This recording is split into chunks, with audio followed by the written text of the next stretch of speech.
पर। झावरिया सरगोदा से खबर शामिल करते हैं। जफर अब्बास की रिपोर्ट के मुताबिक कस्बा कोट कुंभो में फ्री डेंटल कैंप लगाया गया, जिसमें इस्लामाबाद से आई डेंटल सर्जन और physician doctor Mustabshara Ahmad, doctor Maria Ghaffar, doctor Amara Ahmad, doctor Sem Naz और कोट कुंभो के डॉक्टर अब्दुल रज़ाक मेकन यूनिवर्सिटी ऑफ लाहौर के इस्लामाबाद कैंपस में मौजूद थे, जिन्होंने सैकड़ों मरीजों को मुफीद मशवरे और मुफ्त अद्वियात फराहम की। मेहमान खुसूसी साबिक MPA सरदार बहादुर अब्बास मेकन थे, जिन्होंने कैंप के दौरान तसल्ली बख्श इंतजाम को सराहा। कैंप का एहतमाम चौधरी रबनवाज मेकन ने किया और साबिक MPA सरदार बहादुर अब्बास मेकन ने आए हुए मेहमान डॉक्टर्स को एजाज़ी सर्टिफिकेट दिए और कहा कि कस्बा कोट कुंभो इलाके में फ्री कैंप लगाना खुशाइंद है, जिससे इलाके के लोगों को बहुत ज़्यादा फ़ायदा हुआ है और मज़ीद इस तरह के फ्री कैंप शाहपुर झावरिया में लगाने चाहिए।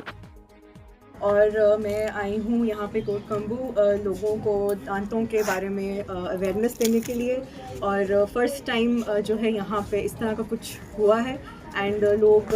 जो है बिल्कुल उनका एक बहुत अच्छा एक फीडबैक भी हमें आ रहा है एंड उनको हम जितना जो है कोशिश करके एक अच्छी अवेयरनेस दांतों के बारे में, दांतों की प्रॉब्लम्स जो खैरपुर टामे वाली से क्राइम रिपोर्टर सैयद मुजम्मिल हसन शाह बुखारी की रिपोर्ट के मुताबिक दे रहे हैं, ट्रीटमेंट प्लान भी बना के दे रहे हैं एंड आप देख सकते हैं कि हम ये दवाइयाँ भी लेकर आए हैं और मुफ्त इनको बिल्कुल हम ये दवाइयाँ अद्वियात फराहम कर रहे हैं। तो that's it.